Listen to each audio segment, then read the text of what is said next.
Friends, कैसे हैं आप सभी। हमारे क्वेश्चन सेशंस का सीरीज़ चल रहा है जिसमें हमारा आज 4th सीरीज़ है। इससे पहले हम 3 सीरीज़ कर चुके हैं, उसमें आप सभी का बहुत अच्छा रेस्पॉन्स है, क्वेश्चंस हमारे बहुत अच्छे हैं, एक्सप्लेनेशन है। किसी भी तरह का कोई डाउट है तो आप कमेंट सेक्शन में पूछ सकते हैं।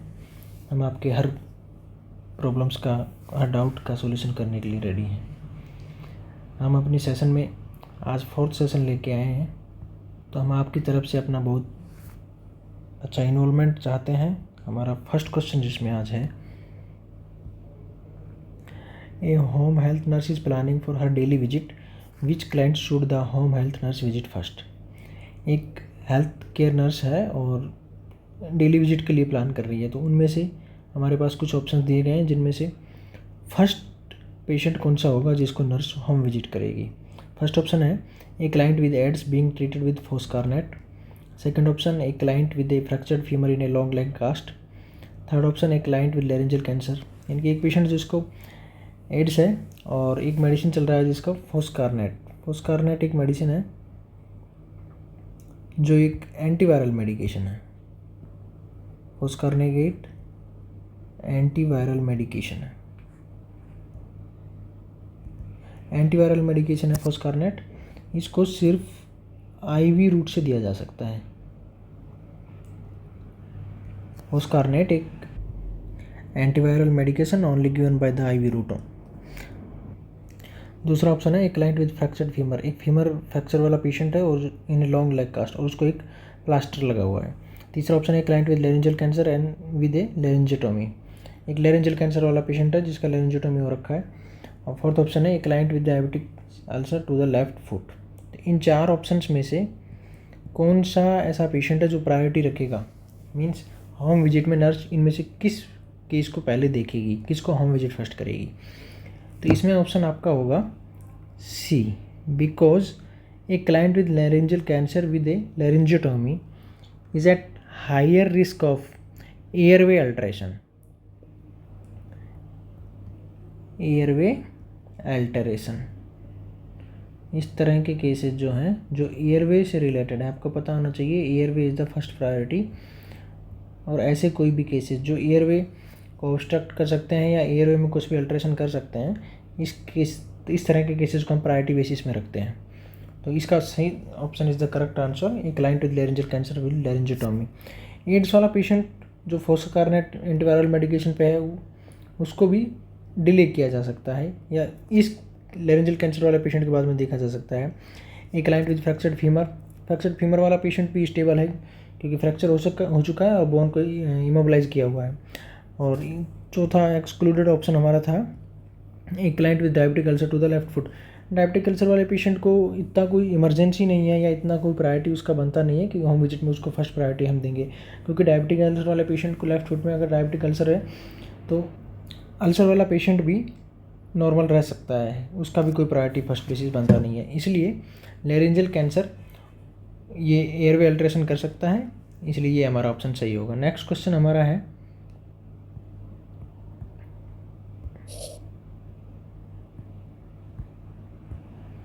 The nurse is assigned to care for an infant with physiological jaundice, which action by the nurse would facilitate elimination of the bilirubin. इसमें पूछा गया है एक नर्स इन्फेंट का केयर कर रही है जिसको फिजियोलॉजिकल जॉन्डिस हो रखा है, विच action by the nurse would facilitate elimination of the bilirubin. आपको पता होना चाहिए कि फिजियोलॉजिकल जॉन्डिस में या जॉन्डिस में बिलिरुबिन का लेवल बढ़ जाता है, तो ऑप्शन में पूछा गया है विच action by the nurse would facilitate elimination of the bilirubin. इनमें से कौन सा एक्शन नर्स कैरी आउट करेगी तो जो बढ़ा हुआ बिलिरुबिन का लेवल है वो बाहर निकल पाए।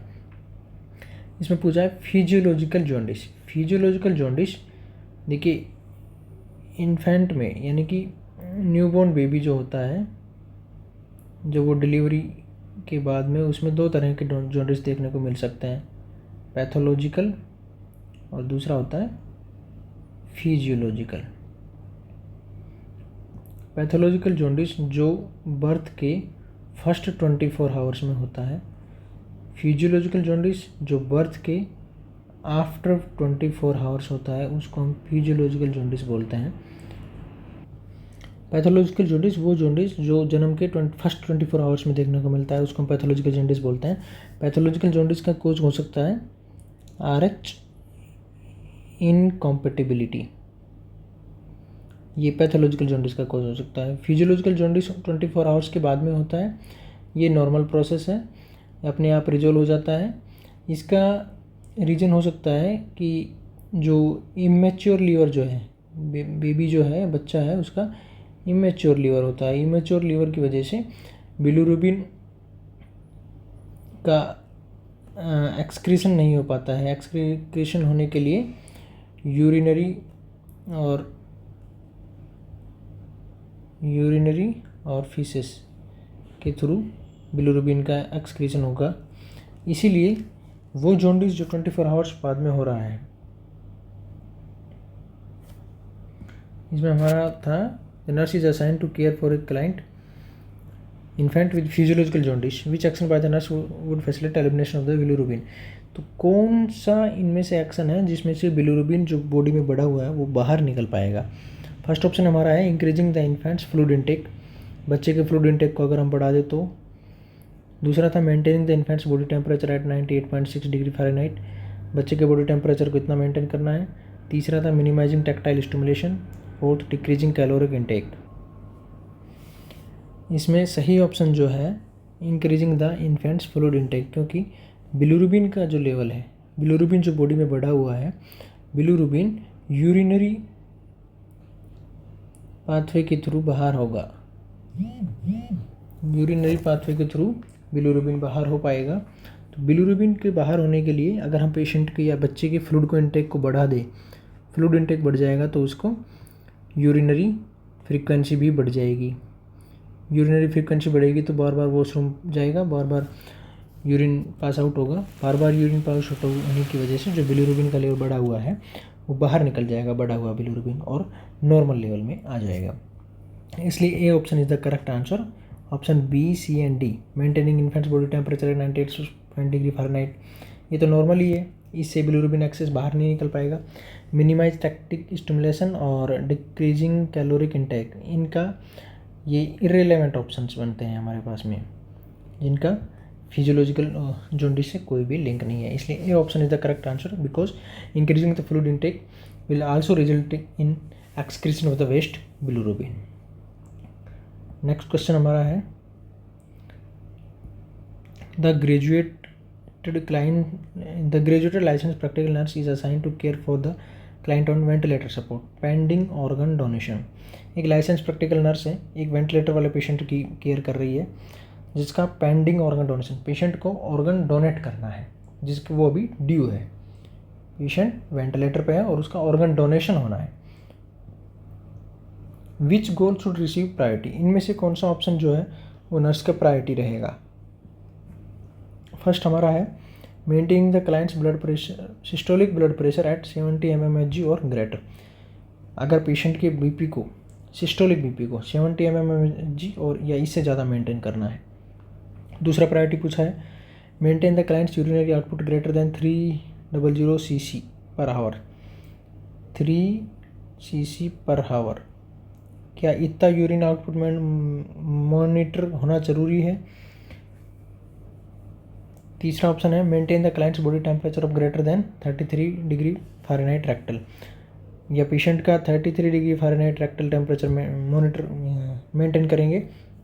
फोर्थ ऑप्शन है maintain the client's hematocrit level less than 30%, या 30% से कम हीमाटोक्रेट लेवल पेशेंट का होना ज़रूरी है।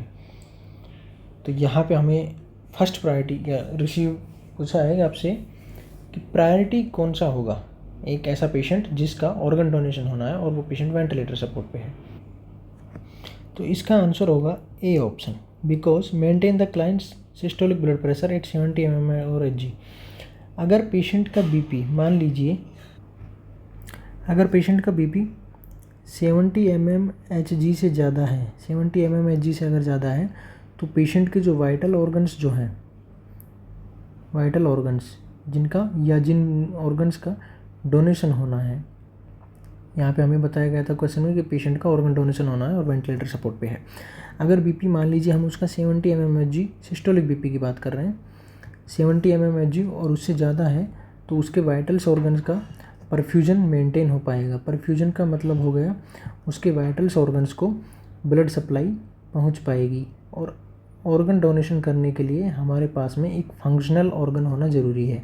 और फंक्शनल ऑर्गन कब होगा? जब पेशेंट के वाइटल्स ऑर्गन्स को, और जब पेशेंट का ब्लड सप्लाई मेंटेन रहेगा तो उसका ब्लड सप्लाई की वजह से उसके जो ऑर्गन्स हैं वो एक्टिव रहेंगे।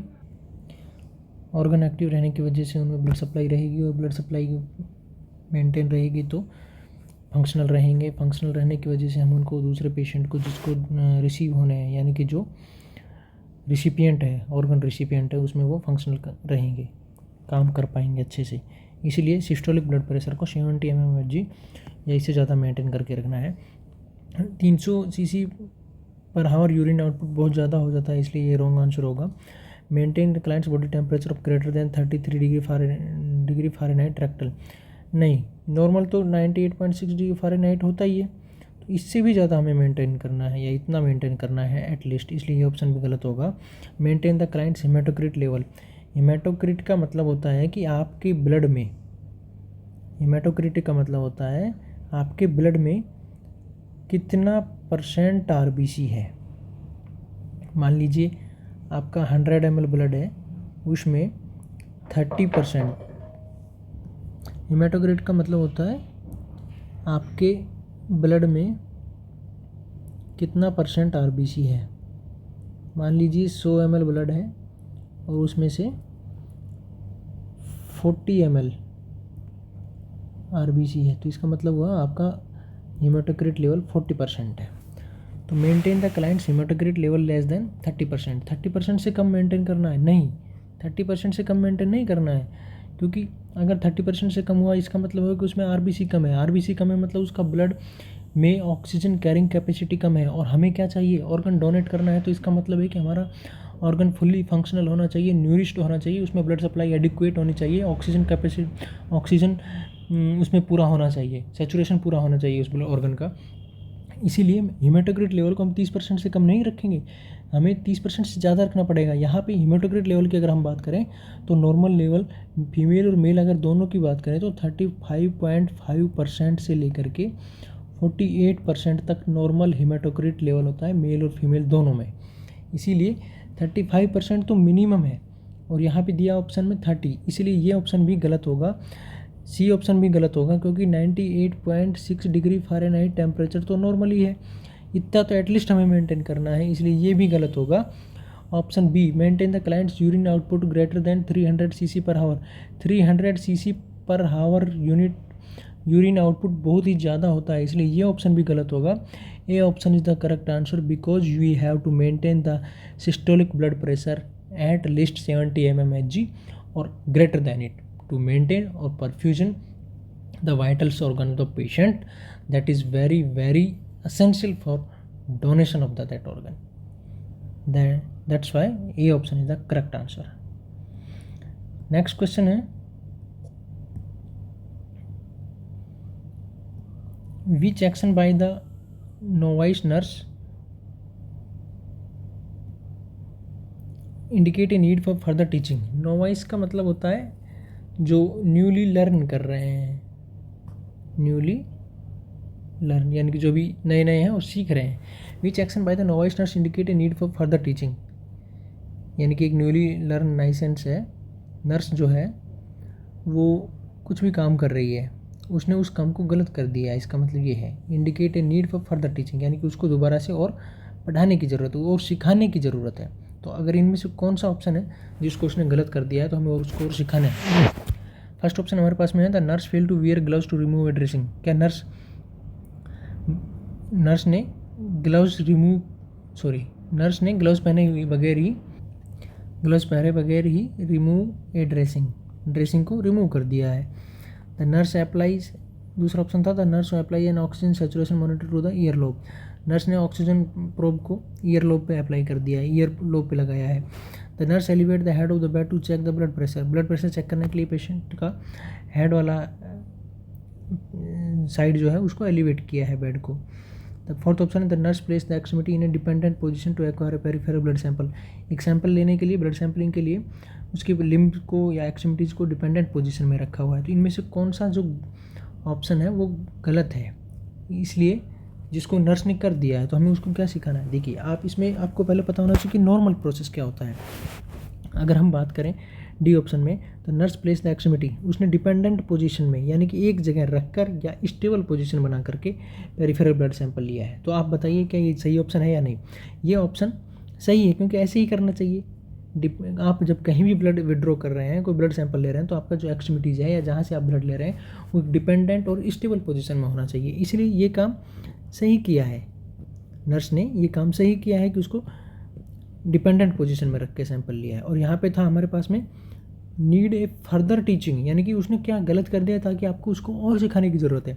तो ये तो सही है, अगर ऐसे डिपेंडेंट पोजीशन में रख के ब्लड सैंपल लिया तो सही है, ठीक। तो ये ऑप्शन इसमें नहीं होगा। इसलिए दूसरा ऑप्शन था the nurse elevate the head of the bed to check the blood pressure. Yes, patient का बीपी हम सिटिंग पोजीशन में भी चेक कर सकते हैं, और अगर पेशेंट लेटा हुआ है तो उसका थोड़ा सा बेड हेड वाली साइड से एलिवेट करके भी ले सकते हैं। ये भी एक नॉर्मल प्रोसेस है या नॉर्मल स्टेप है, इसलिए ये ऑप्शन भी गलत होगा। तीसरा ऑप्शन है the nurse applies an oxygen saturation monitor to the ear lobe. हम ईयर लोब पे भी SpO2 प्रोब को, जिससे कि हम पल्स ऑक्सीजन लेवल ब्लड में परसेंट जो चेक कर रहे हैं, ऑक्सीजन परसेंट या SpO2 जो चेक कर रहे हैं, वो हम ईयर लोब पे अगर उस प्रोब को लगा देंगे तो उससे भी चेक कर सकते हैं। ये भी एक नॉर्मल स्टेप है, इसलिए ये ऑप्शन भी नहीं होगा। तो गलत क्या हुआ है इसमें से, nurse failed to wear gloves to remove a dressing. Nurse ने एक ड्रेसिंग को रिमूव करने के लिए ग्लव्स नहीं पहने हैं। तो ग्लव्स अगर नहीं पहने हैं तो ये उसकी गलत प्रैक्टिस है, क्योंकि आज जब आप कंटामिनेटेड कॉटन्स, स्वाब, बैंडेज, किसी भी कंटामिनेटेड आइटम को अगर आप टच कर रहे हैं हॉस्पिटल सर्विसेज में, तो आपको ग्लव्स पहनना है। इसलिए ये ऑप्शन सही होगा, क्योंकि नर्स ने गलती कर दी है कि उसने कंटामिनेटेड ड्रेसिंग को रिमूव करने के लिए ग्लव्स नहीं पहना है। इसलिए हमें उसको बताने की ज़रूरत है कि जब भी आप किसी कंटामिनेटेड आइटम को या ड्रेसिंग को रिमूव कर रहे हैं तो आपको ग्लव्स पहनना है। ये इसमें ऑप्शन सही जाएगा। नेक्स्ट क्वेश्चन हमारा है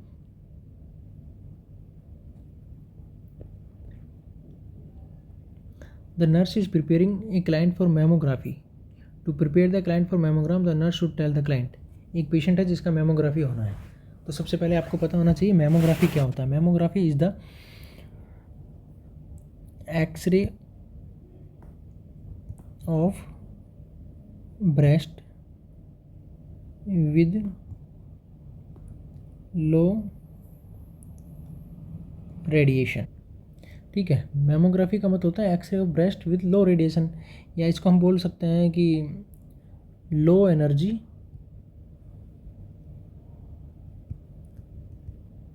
energy X-ray examination of breast, इसको हम बोलते हैं मैमोग्राफी।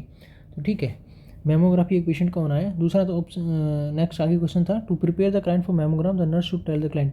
उस पेशेंट का मैमोग्राम होने के लिए नर्स पेशेंट को क्या बताएगी, यानी कि क्या प्रिपरेशन करने की ज़रूरत है। फर्स्ट ऑप्शन है to restrict her fat intake for 1 week before the test.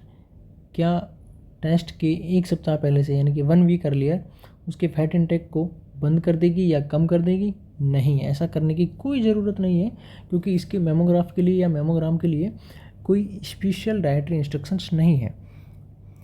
C option में हमारे पास में है that mammography replace the need for self breast examination.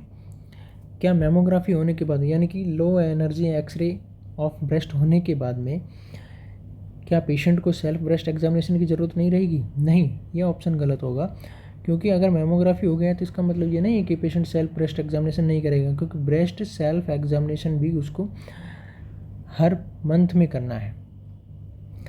D option में था that mammography require a higher dose of radiation therapy and X-ray. नहीं, यह option भी गलत होगा, क्योंकि हमने अभी बताया मैमोग्राफी के लिए हम लो एनर्जी एक्सरे रेडिएशन का यूज करते हैं, लो एनर्जी एक्सरे रेडिएशन का यूज़ करते हैं।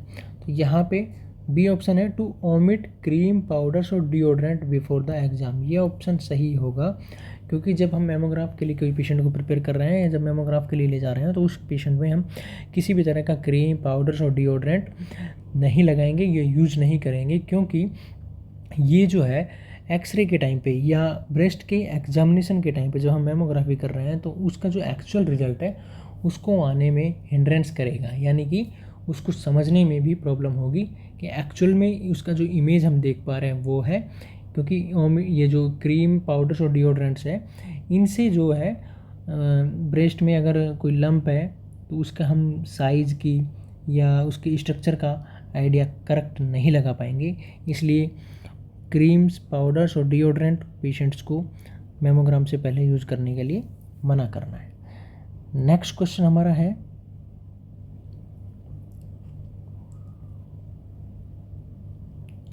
विच of the following roommate would be the best for the client newly admitted with gastric resection. किसी पेशेंट का गैस्ट्रिक रिसेक्शन हुआ है तो ऐसे केस में उस पेशेंट के साथ में हम किस दूसरे पेशेंट को वार्ड में रख सकते हैं या उस वाले वार्ड में रख सकते हैं जिस पे गैस्ट्रिक रिसेक्शन वाला पेशेंट प्रेजेंट है।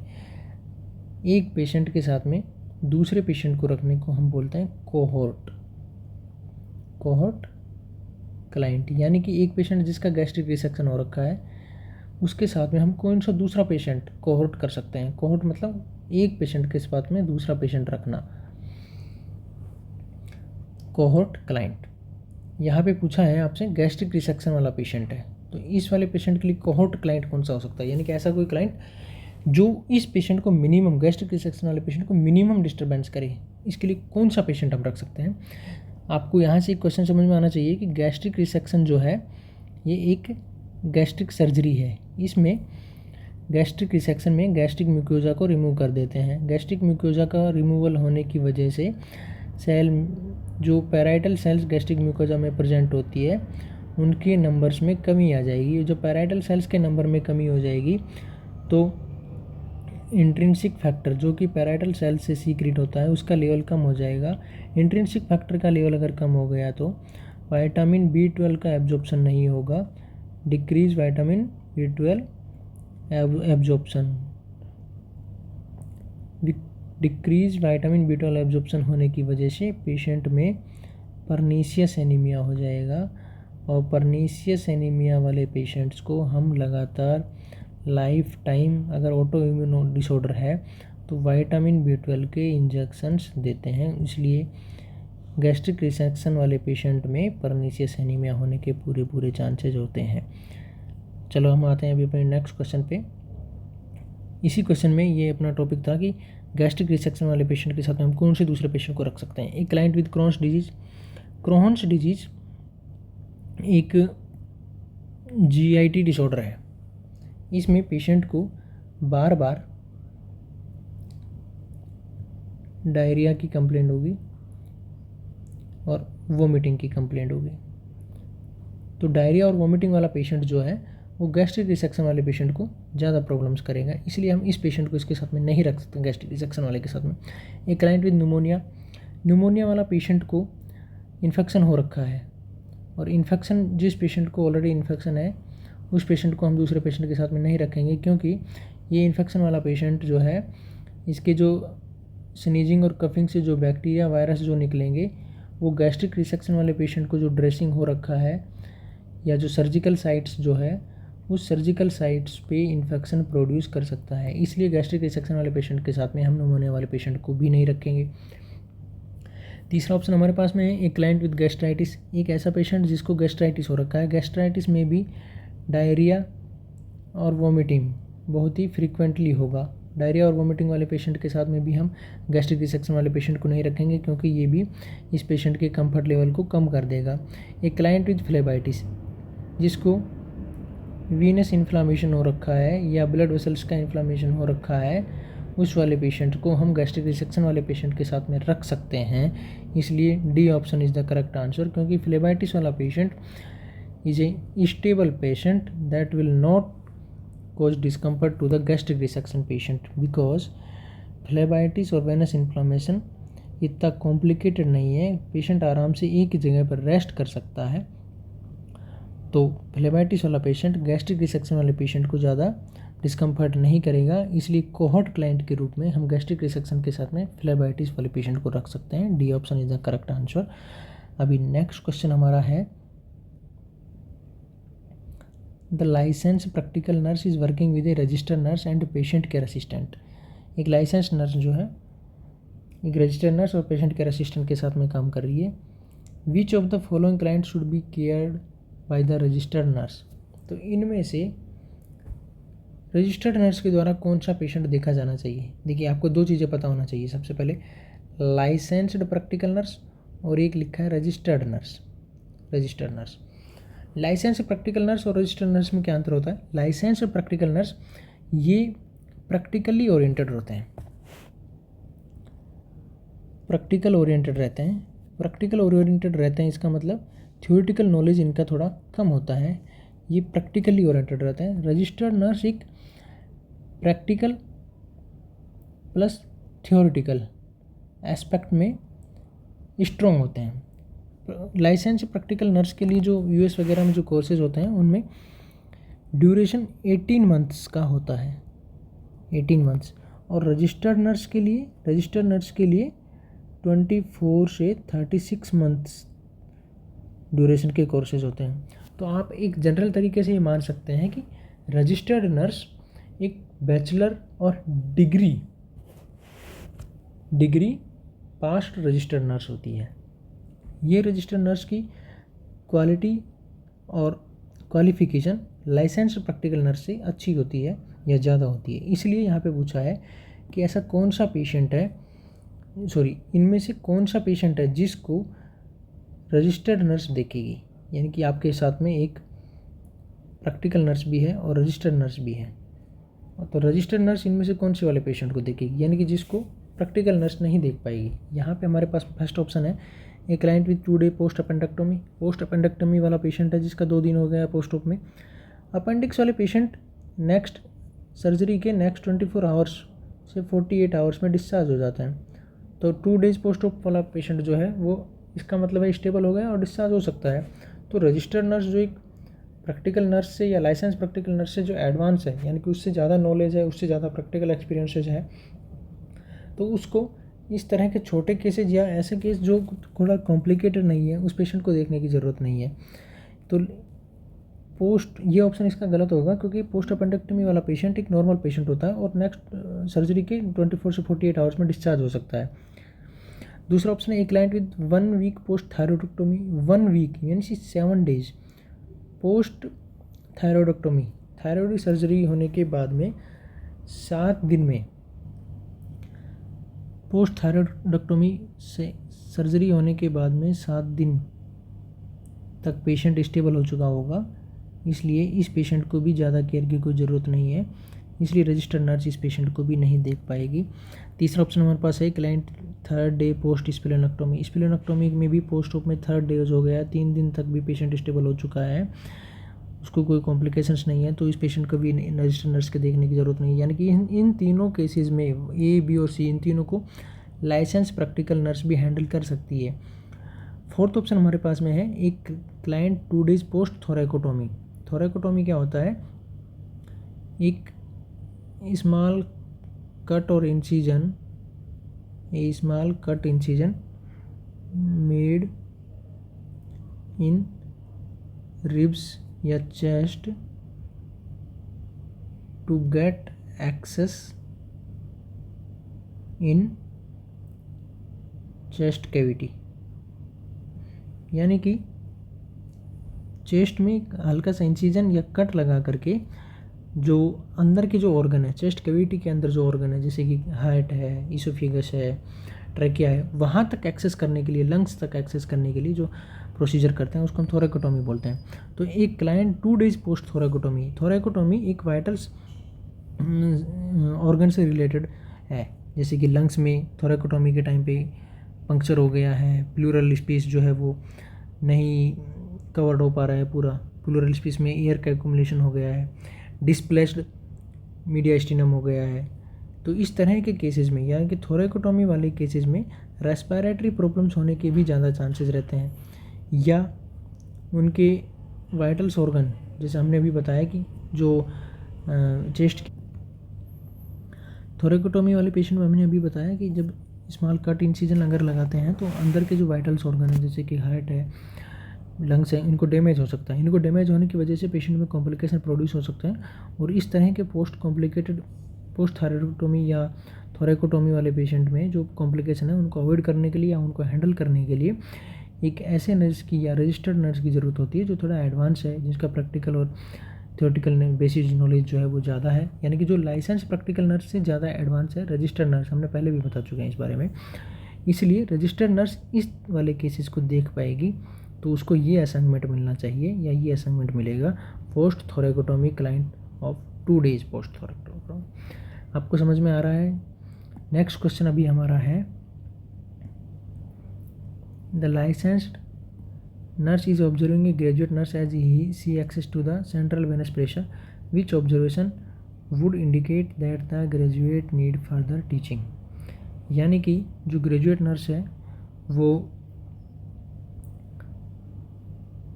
काम कर रही है सेंट्रल वेनस प्रेशर मेजरिंग का और उसको ऑब्जर्व कर रही है लाइसेंस प्रैक्टिकल नर्स। तो which observation would indicate that the graduate need further teaching. Further teaching जहाँ भी आ रहा है इसका मतलब है कि किसी ने वहाँ पे कुछ गलत कर दिया है, इसलिए उसको हमें और टीच कराने की और ज़्यादा सिखाने की ज़रूरत है ताकि वो उस गलती को नहीं करे। तो इसमें कोई क्या गलत हुआ है वो आपको यहाँ पे पता करना है। सेंट्रल वेनस प्रेशर हम मेजर करते हैं तो क्या क्या नॉर्मल होना चाहिए और कैसा नहीं होना चाहिए वो हमें यहाँ पे पता करना है। तो जब हम सेंट्रल वेनस प्रेशर मेजर कर रहे हैं तो आपको सबसे पहले पता होना चाहिए कि सेंट्रल वेनस प्रेशर क्या होता है। सेंट्रल वेनस प्रेशर जो है वो राइट एट्रियम में जो प्रेशर होता है, हार्ट के राइट एट्रियम में जो प्रेशर होता है उसको हम सेंट्रल वेनस प्रेशर बोलते हैं। सेंट्रल वेनस प्रेशर को मेजर करने के लिए हम जुगुलर वेन या सबक्लेवियन वेन में एक कैथेटर डालते हैं और उस कैथेटर को ट्रांसड्यूसर को एक आईवी लाइन से कनेक्ट करते हैं और उसी आईवी लाइन में एक तीसरा स्टॉप कॉक लगा करके उसको हम एक मैनोमीटर, जिसको हम बोल रहे हैं मैनोमीटर, जिसमें कि मार्किंग होते हैं सेंट्रल वेनस प्रेशर मेजरिंग करने के लिए, वो कनेक्ट कर देते हैं।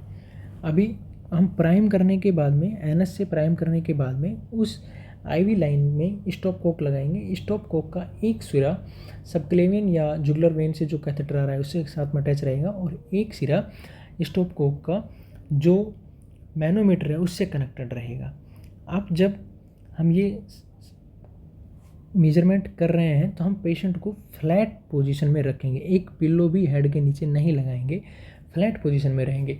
और कैथेटर का या मैनोमीटर का जो 0 पॉइंट जो है, मैनोमीटर का 0 पॉइंट जो है वो मिड एक्सिलरी लाइन रहेगी। यानी कि जैसे ये पेशेंट है, सुपाइन पोजीशन में है, यहाँ से फ्लूइड आ रहा है तो ये वाला जहाँ से ट्रांसड्यूसर का 0 पॉइंट, यानी कि ये वाला जो पॉइंट है, ये पॉइंट जहाँ से ट्रांसड्यूसर में 0 है, ये पॉइंट ये पेशेंट के मिड एक्सिलरी लाइन के लेवल में होना ज़रूरी है। और मिड एक्सिलरी लेवल में कब आएगा? जब पेशेंट फ्लैट पोजीशन में रहेगा। इसलिए हम पेशेंट को पहले फ्लैट पोजीशन में रखेंगे। फ्लैट पोजीशन में रखने की वजह से मैनोमीटर का जो 0 पॉइंट है वो मिड एक्सिलरी लाइन के लेवल पे रहेगा। इसीलिए ये एक सही और करेक्ट रीडिंग हमें देखने को मिलेगी यहाँ पर। इसलिए ये हमें नॉर्मल पता होना जरूरी है। तो यहाँ पे गलती क्या हुई है नर्स से वो हमें यहाँ पे देखना है। तो फर्स्ट ऑप्शन था the graduate place the client in a supine position to read the manometers. क्या सुपाइन पोजीशन में प्लेस कर रही है, क्या ये गलत है या सही है? ये तो सही है, ऐसा करना चाहिए। तो इसमें था कि फर्दर टीचिंग कराने की जरूरत है, यानी कि क्या गलत कर दिया है हमें वो पता करना है। सुपाइन पोजीशन में लेकर के ही हम उस मैनोमीटर का रीडिंग करेंगे। ये ठीक है, ये ऑप्शन भी इसमें नहीं आएगा। The graduate turn the stopcock to the off position from the IV fluid to the client.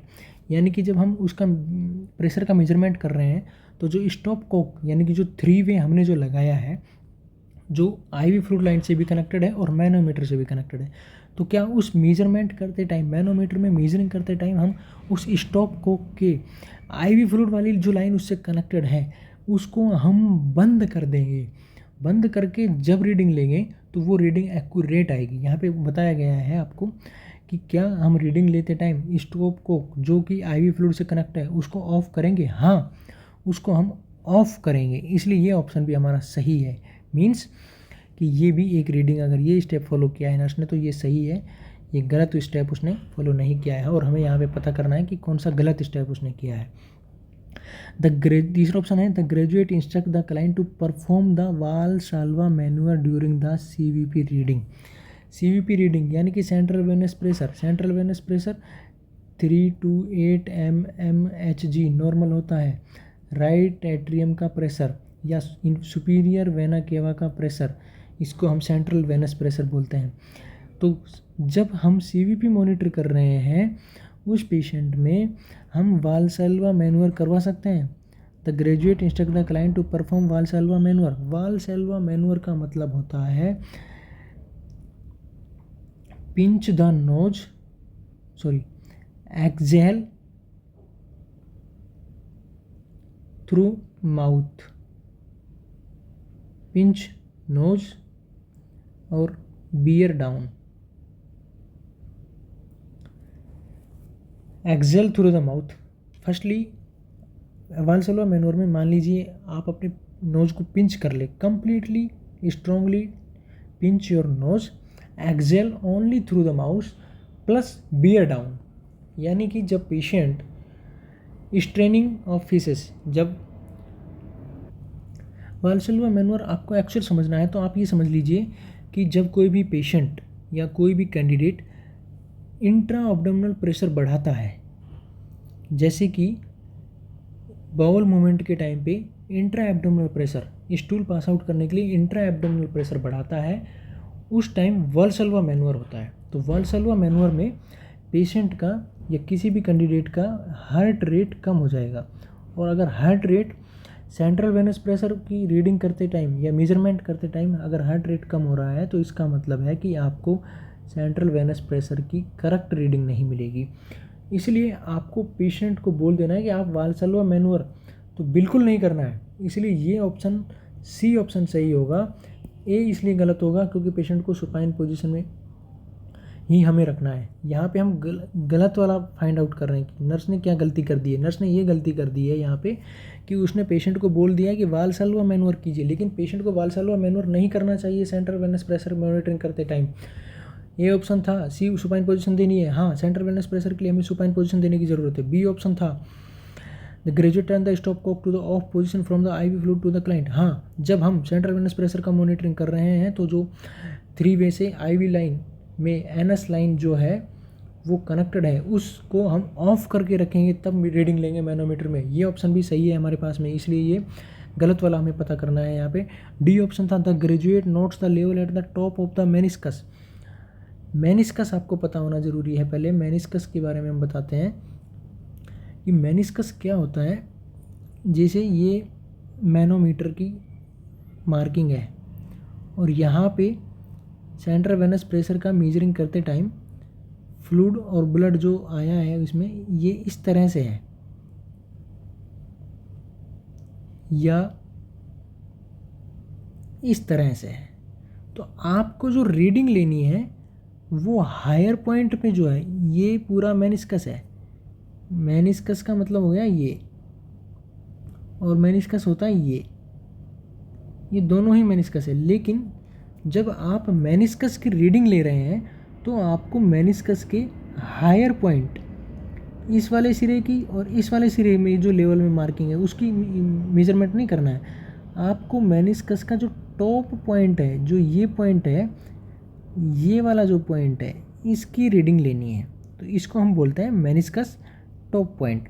तो जब हम मैनोमीटर में रीडिंग ले रहे हैं तो ये अगर बन रहा है, ये मेनिस्कस इस तरह का बन रहा है, तो हमें ये वाले मार्किंग पे जो नंबर लिखे होंगे उन नंबरिंग को नहीं करना है, इस वाले लेवल के लेवल में जो नंबर लिखा होगा उसकी मार्किंग करनी है। इसीलिए हमेशा मेनिस्कस के टॉप वाले लेवल की मार्किंग करेंगे। ये भी ऑप्शन सही है क्योंकि ऐसा ही करना है। तो वालसाल्वा मैन्यूअर हम पेशेंट को नहीं करने देंगे, ये ऑप्शन हमारे पास में सही होगा सी, क्योंकि ये ऐसा गलत है वालसाल्वा मैन्यूअर सेंट्रल वेनस प्रेशर की मॉनिटरिंग करते टाइम पे। आपको समझ में आ गया? पेशेंट को मैनोमीटर में रीडिंग करने के लिए सुपाइन पोजीशन में देंगे, इसलिए ये ऑप्शन भी कट हो जाएगा।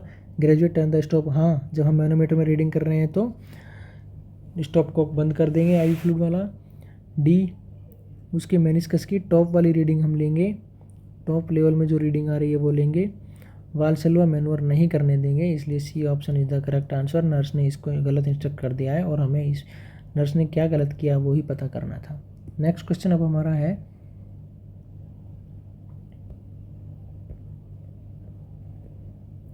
विच of the following roommate would be most suitable for the client with myasthenia gravis. Myasthenia gravis वाले पेशेंट के साथ में इनमें से हम कौन से वाला पेशेंट रख सकते हैं ताकि मिस्थेनिया वाले पेशेंट को ज़्यादा प्रॉब्लम्स नहीं हो। Most suitable patient for myasthenia gravis patient, myasthenia patient वाले के साथ में हम कौन सा, इनमें से कौन सा पेशेंट रख सकते हैं। फर्स्ट ऑप्शन हमारे पास में है, a client with hypothyroidism. Hypothyroidism वाले पेशेंट को क्या हम मिस्थेनिया ग्रेविस वाले पेशेंट के साथ में रख सकते हैं। दूसरा ऑप्शन क्रोन्स डिजीज़, हमने पहले भी ये भी बताया थोड़ी देर पहले कि क्रोन्स डिजीज़ वाले पेशेंट में डायरिया और वोमिटिंग फ्रिक्वेंटली होगा, तो ये पेशेंट मिस्थेनिया ग्रेविस वाले पेशेंट को डिस्टर्बेंस क्रिएट करेगा बार बार में, इसलिए इस पेशेंट को हम साथ में नहीं रख सकते हैं। क्लाइंट विद पाइलोनेफ्राइटिस, पाइलोनेफ्राइटिस वाले पेशेंट को भी यूरिनरी अर्जेंसी यानी कि बार बार फ्रीक्वेंसी उसकी बढ़ी रहेगी, फ्रीक्वेंट यूरिनेशन पेशेंट को होगा, फ्रीक्वेंट यूरिनेशन होगा, इसका मतलब ये पेशेंट भी मिस्थेनिया ग्रेविस वाले पेशेंट को डिस्टर्बेंस प्रोड्यूस करेगा, इसलिए पाइलोनेफ्राइटिस वाले को भी नहीं रखना है। एक क्लाइंट विद ब्रोंकाइटिस, ब्रोंकाइटिस वाला पेशेंट जिसको रेस्पिरेटरी प्रॉब्लम है, रेस्पिरेटरी प्रॉब्लम वाले पेशेंट को या जिनको इन्फ्लामेशन हो रखा है ब्रोंकियस का, जिनमें स्नीजिंग, कफिंग और रेस्पिरेटरी प्रॉब्लम होगा, स्नीजिंग कफिंग की वजह से, रेस्पिरेटरी प्रॉब्लम की वजह से इस पेशेंट को भी हम मिस्थेनिया ग्रेविस वाले के साथ में नहीं रख सकते हैं। ये क्रोन्स डिजीज़, पाइलोनेफ्राइटिस और ब्रोंकाइटिस, ये तीनों पेशेंट्स मिस्थेनिया ग्रेविस वाले पेशेंट को डिस्टर्बेंस से ज़्यादा करेंगे, इसीलिए ये तीनों पेशेंट को हम मिस्थेनिया ग्रेविस वाले पेशेंट के साथ में नहीं रख सकते। अभी हमारे पास एक ऑप्शन और बचा हुआ है, एक क्लाइंट विद हाइपोथायरॉयडिज्म, इस पेशेंट को हम मिस्थेनिया ग्रेविस वाले पेशेंट के साथ में रख सकते हैं, क्योंकि हाइपोथायरॉयडिज्म वाले पेशेंट में T3 और T4 का लेवल कम होता है। T3 T4 का लेवल अगर कम होगा तो पेशेंट का BMR कम होगा, BMR कम होगा मतलब बेसल मेटाबॉलिक रेट कम होगी, बेसल मेटाबॉलिक रेट होगी मतलब मेटाबॉलिज्म पेशेंट में कम रहेगा, मेटाबॉलिज्म पेशेंट में कम रहेगा, कुछ भी खाया पिया है उसका मेटाबॉलिज्म कम है, डिक्रीज मेटाबॉलिज्म है तो पेशेंट को एनर्जी नहीं मिलेगी, एनर्जी नहीं मिलेगी तो एनर्जी की कमी रहेगी, एनर्जी की कमी रहेगी तो पेशेंट लिथार्जी रहेगा, लिथार्जी यानी डल रहेगा तो मतलब कोई भी एक्टिविटी नहीं करेगा, कोई भी एक्टिविटी नहीं करेगा तो इसकी वजह से साथ में यानी कि कोहोर्ट मतलब साथ में जो पेशेंट है, कौन सा पेशेंट है, मिस्थेनिया ग्रेविस वाला, तो मिस्थेनिया ग्रेविस वाले पेशेंट को कोई भी ज़्यादा डिस्टर्बेंस नहीं होगा, इसलिए मिस्थेनिया ग्रेविस वाले पेशेंट के साथ में हम हाइपोथायरॉयडिज्म वाले पेशेंट को रख सकते हैं। A is the correct answer, B C and D all three are the wrongs. Next question हमारा है, a nurse employed in the emergency room is responsible for triage for 4 client injured in a motor vehicle accident. एक motor vehicle accident की वजह से 4 patient triage means categorizing of the area, categorizing of the patient according to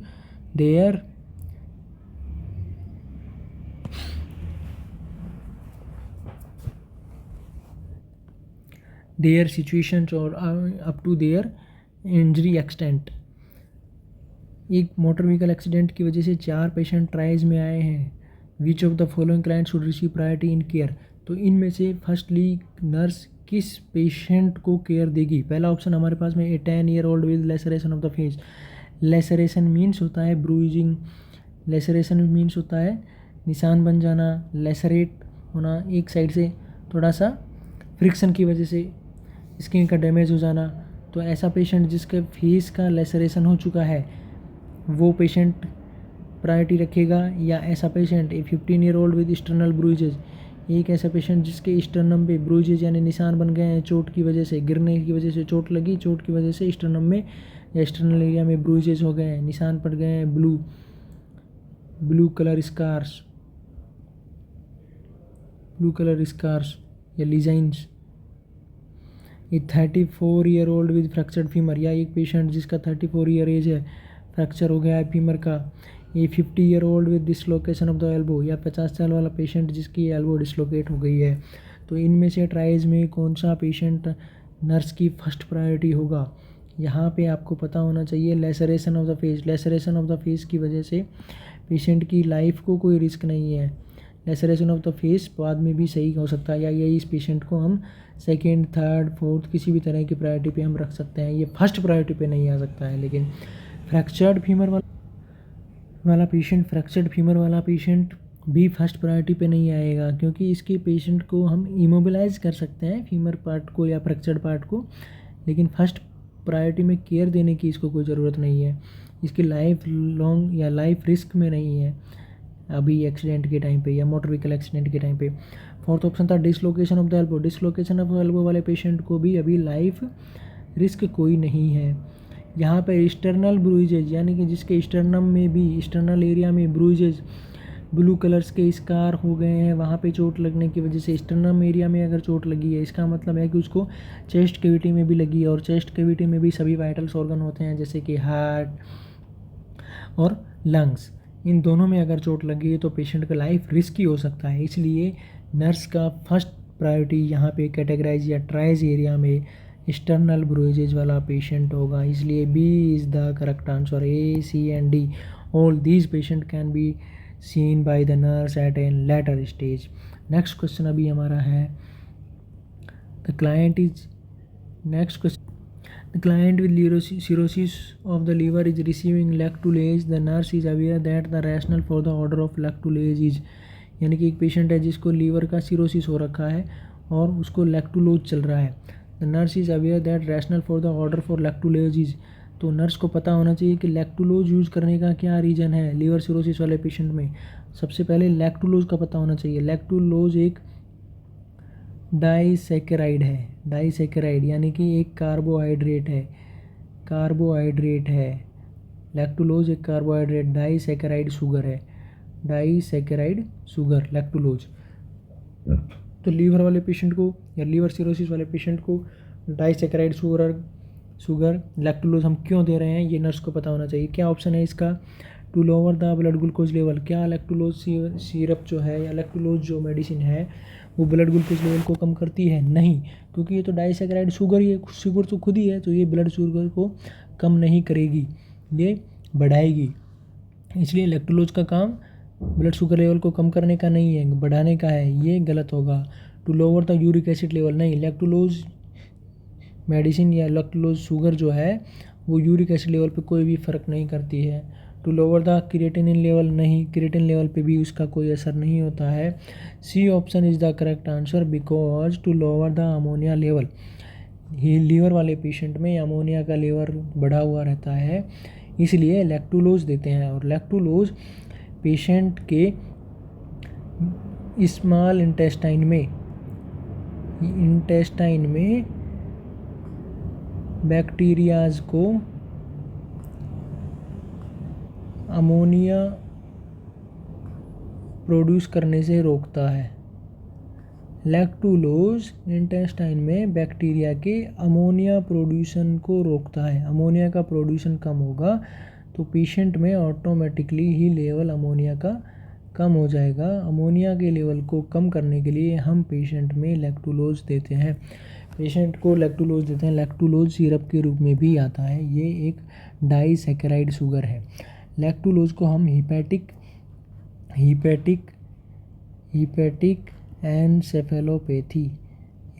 encephalopathy में भी देते हैं। Hepatic encephalopathy में भी पेशेंट को लैक्टुलोज देते हैं। तो हिपैटिक एनसेफेलोपैथी में भी लैक्टुलोज देने का काम यही है कि पेशेंट के अमोनिया लेवल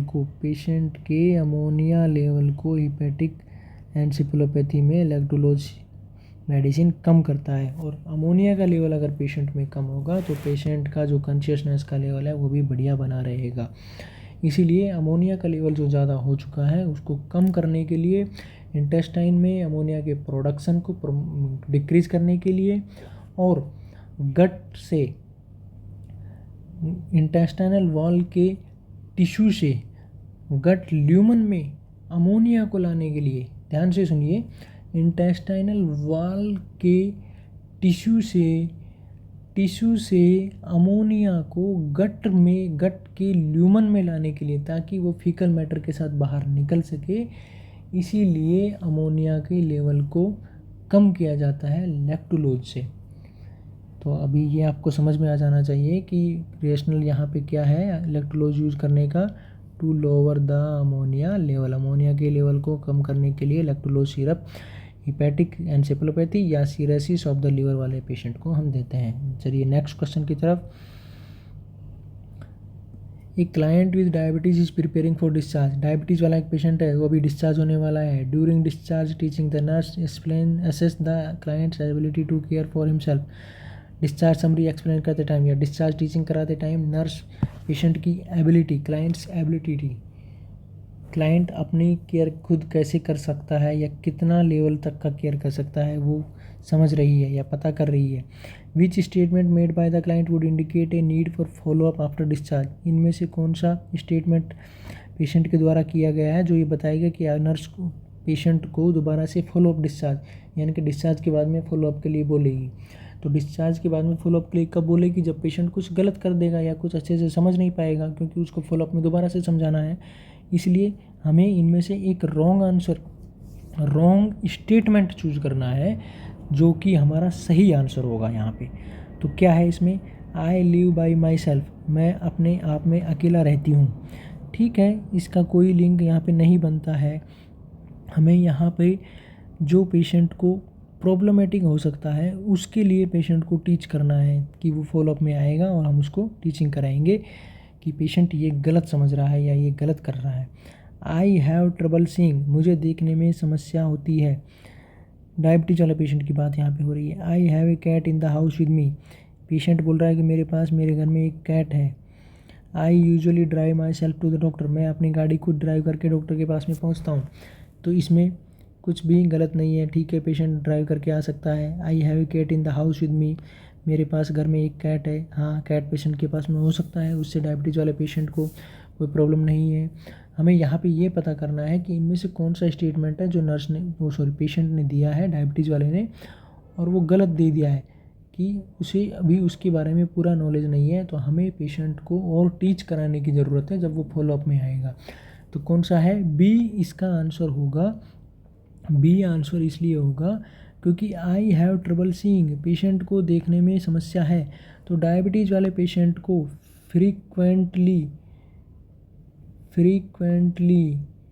इंसुलिन की डोजेज लगती है या चार्टिंग होती है।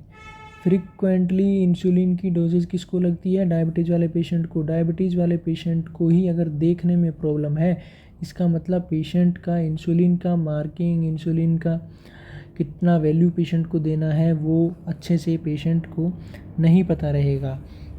अगर उसको दिखाई नहीं देगा तो उसका कितना डोज लेना है, क्या उसने डोज जो लिया है वो सही मात्रा में लिया है या नहीं लिया है, इस तरह की प्रॉब्लम्स वो फेस करेगा। और इस वजह से पेशेंट में डायबिटीज़ में का जो लेवल है, यानी कि ब्लड शुगर का जो लेवल है, वो मेंटेन नॉर्मल लेवल में नहीं हो पाएगा। क्यों नहीं हो पाएगा, क्योंकि पेशेंट को दिखाई नहीं दे रहा है, देखने में कुछ प्रॉब्लम है। प्रॉब्लम की वजह से पेशेंट एडिक्वेट, कम या ज़्यादा दोनों ही मात्रा इंसुलिन की ले सकता है। कम और ज़्यादा लेने की वजह से नॉर्मल लेवल ब्लड शुगर का जो है वो मेंटेन नहीं हो पाएगा। ब्लड शुगर नॉर्मल नहीं मेंटेन हो पाएगा, इसलिए पेशेंट को डायबिटीज़ भी मेंटेन नहीं, डायबिटीज़ जो है वो सही नहीं हो पाएगी या एक normal limit blood sugar level का नहीं बन पाएगा।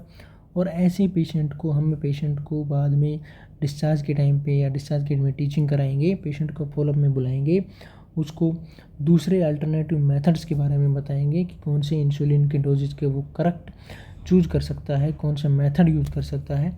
तो अगर पेशेंट को देखने में समस्या है तो इसका मतलब है कि वो अपनी डोज कैलकुलेट नहीं कर पाएगा, अच्छे से नहीं देख पाएगा, अच्छे से नहीं लगा पाएगा, अच्छे से वाइल या सिरिंज से नहीं ले पाएगा।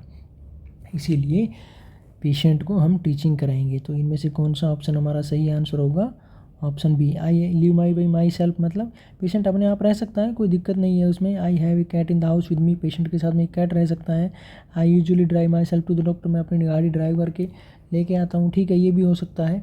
लेकिन अगर पेशेंट को देखने में प्रॉब्लम है तो पेशेंट डायबिटीज़ की जो मेडिसिन है उसको सही अमाउंट में नहीं ले पाएगा, तो डायबिटीज़ उसका मेंटेन नहीं होगा। इसलिए हमें पेशेंट को अल्टरनेटिव मेथड्स टीच कराने की ज़रूरत है। आज का सेशन हमारा यहीं तक है। अब मिलेंगे हम आपको अपनी अगली क्लास में। अगर आपको इनसे रिलेटेड कोई भी प्रॉब्लम्स है, कोई डाउटफुल है, तो आप हमसे पूछ सकते हैं और हमारे साथ में इसी तरह से जुड़े रहिए। बेटर से बेटर स्टडी मटेरियल आपको यहाँ पे दिया जाएगा। Thank you.